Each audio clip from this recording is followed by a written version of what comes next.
చాలా మంచి మంచి ముచ్చట్లే పట్టుకొచ్చిన. ఇక ముఖ్యంగా ఇక ఎమ్మెల్సీలో ఓటమి చవి చూసిన తర్వాత ఇక కాంగ్రెస్ పార్టీ అయితే ఒక గొప్ప నిర్ణయమే తీసుకుంది.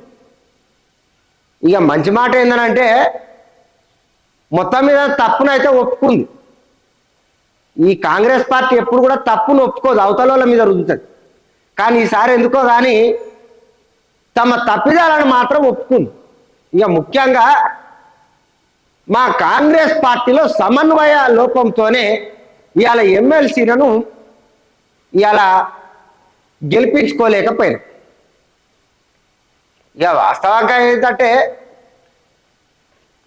గతంలో ప్రతిపక్షంగా ఉన్నటువంటి కాంగ్రెస్ పార్టీ కనీసం ఒక ఎమ్మెల్సీని అయినా తెచ్చుకోగలిగింది. కానీ ఇప్పుడు ఏంటంటే అధికారంలో ఉండి కూడా ఒక ఎమ్మెల్సీని తెచ్చుకోలేకపోయింది. నిజంగా ఇది చాలా కొద్దిగా చెప్పడానికి నాకు కూడా ఇబ్బంది అనిపిస్తున్నప్పటికీ కూడా కాంగ్రెస్ పార్టీ